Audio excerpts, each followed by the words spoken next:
आज की कहानी एक ऐसी कहानी है जो आपको एक साधारण भारतीय परिवार की गहराइयों में ले जाएगी, जहां प्यार, रहस्य और अनकहे सच एक साथ उलझे हुए हैं। यह कहानी प्रेमनगर के शर्मा परिवार की है, जिनके जीवन में एक पुराना पत्र सब कुछ बदल देता है। सस्पेंस, भावनाएं और अप्रत्याशित मोड़ इस कहानी को खास बनाते हैं। तो चलिए शुरू करते हैं आज की कहानी। एक छोटा सा कस्बा था, प्रेमनगर, जहाँ पहाड़ों की गोद में बसा एक परिवार रहता था, शर्मा परिवार। ये परिवार अपनी सादगी और आपसी प्रेम के लिए जाना जाता था। पिता सुरेश शर्मा एक रिटायर्ड स्कूल शिक्षक, माँ उमा जो घर को प्यार और खाने की खुशबू से महकाती थीं, और उनकी दो बेटियां, रिया 25 साल की, एक महत्वाकांक्षी पत्रकार, और काव्या 18 साल की, जो कॉलेज की नई नई दुनिया में कदम रख रही थी।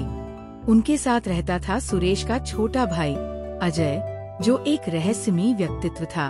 अजय अक्सर अपने कमरे में अकेले समय बिताता, पुरानी किताबें पढ़ता और कुछ लिखता रहता।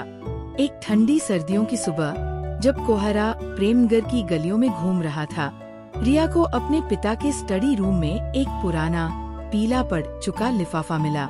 लिफाफे पर लिखा था, सुरेश के लिए आखिरी पत्र। रिया को उत्सुकता हुई।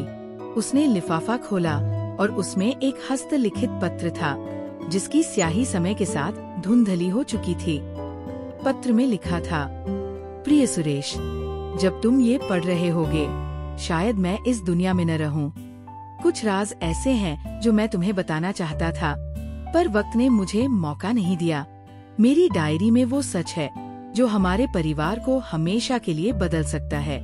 उसे ढूंढो, सुरेश। लेकिन सावधान रहना, क्योंकि सच हमेशा आजादी नहीं लाता। तुम्हारा पिता रमेश शर्मा। रिया के हाथ कांपने लगे। उसके दादाजी रमेश शर्मा की मृत्यु 20 साल पहले हो चुकी थी। फिर ये पत्र अब तक क्यों छिपा रहा? और वो डायरी कहाँ थी? रिया ने ये बात अपनी माँ उमा को बताई। उमा का चेहरा पीला पड़ गया। ये पत्र, ये कैसे मिला? उनकी आवाज में घबराहट थी। रिया ने पूछा, माँ, क्या आप कुछ जानती हैं? उमा ने नजरें चुराते हुए कहा, नहीं, कुछ नहीं, बस पुरानी बातें छेड़ने की जरूरत नहीं। रिया का पत्रकारी दिमाग अब चुप नहीं बैठ सकता था। उसने काव्या को ये बात बताई। काव्या, जो हमेशा रोमांच की तलाश में रहती थी, तुरंत बोली, दी, हमें वो डायरी ढूंढनी होगी। दादाजी ने जरूर कुछ बड़ा छिपाया था। दोनों बहनें मिलकर घर की तलाशी लेने लगी। पुराने ट्रंक, अलमारियां और स्टडी रूम की हर किताब को खंगाला, लेकिन डायरी का कोई अतापता नहीं था। इसी बीच अजय का व्यवहार और भी अजीब होने लगा। वह रात को देर तक जागता और कभी कभी घर से गायब हो जाता। एक रात काव्या ने देखा कि अजय बगीचे में कुछ जलाता हुआ नजर आया। सुबह जब उसने उस जगह को खंगाला, तो उसे जली हुई कागजों की राख मिली, जिसमें से कुछ शब्द दिख रहे थे, पछतावा, सच और परिवार। रिया ने अजय से पूछताछ करने की ठानी। उसने अजय को डायरी के बारे में बताया। अजय ने पहले तो टालने की कोशिश की, लेकिन रिया के दबाव डालने पर वो बोला, रिया, कुछ चीजें दफन रहने में ही भलाई होती है।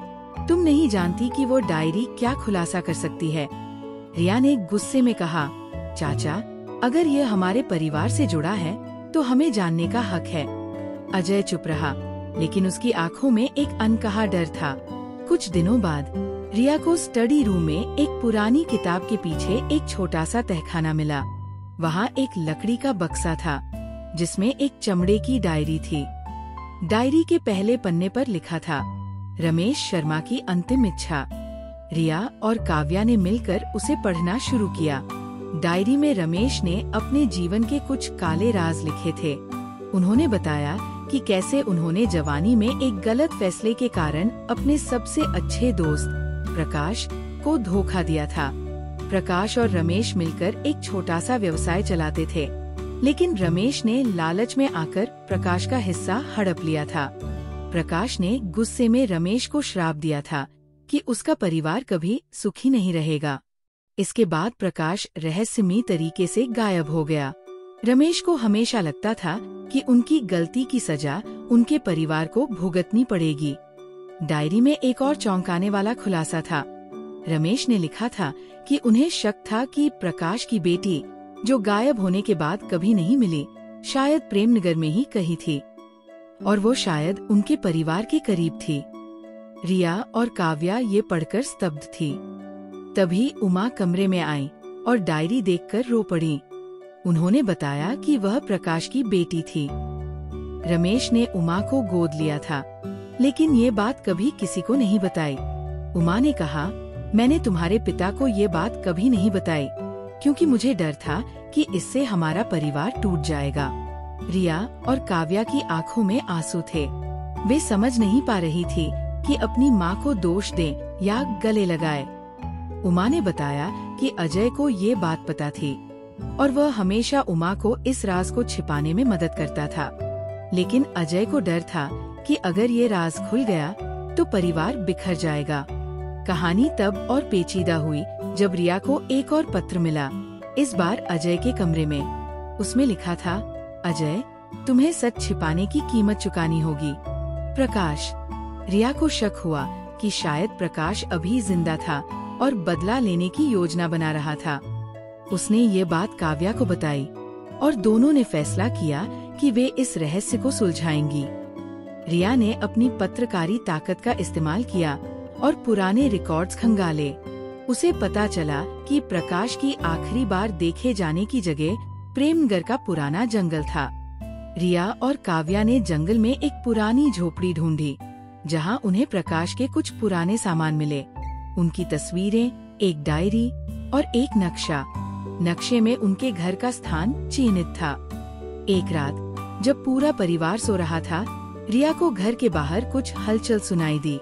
उसने देखा कि एक बुजुर्ग व्यक्ति, जिसका चेहरा थकान और दर्द से भरा था, उनके दरवाजे पर खड़ा था। वह प्रकाश था। उसने बताया कि वो सालों तक छिप कर रहा, क्योंकि उसे लगता था कि रमेश ने उसका सब कुछ छीन लिया। लेकिन अब बुढ़ापे में उसे सिर्फ माफी मांगने की इच्छा थी। प्रकाश ने उमा को गले लगाया और कहा, मुझे नहीं पता था कि तुम मेरी बेटी हो। अगर मुझे पता होता तो मैं तुम्हें कभी अकेला नहीं छोड़ता। उमा रोते हुए बोली, पापा, मैंने आपको हमेशा माफ किया था। सुरेश, जो अब तक चुपचाप सब सुन रहा था, आगे आया और बोला, प्रकाश, मेरे पिता ने जो किया उसके लिए मैं माफी मांगता हूँ, लेकिन अब हम एक परिवार हैं। कहानी का अंत एक मर्मस्पर्शी नोट पर हुआ। प्रकाश को परिवार ने अपनाया और अजय ने अपनी चुप्पी तोड़ते हुए बताया कि उसने सालों तक प्रकाश को ढूंढने की कोशिश की थी, ताकि परिवार को एक करने का मौका मिले। रिया और काव्या ने महसूस किया कि सच भले ही दर्दनाक हो, लेकिन उसने उनके परिवार को और मजबूत किया।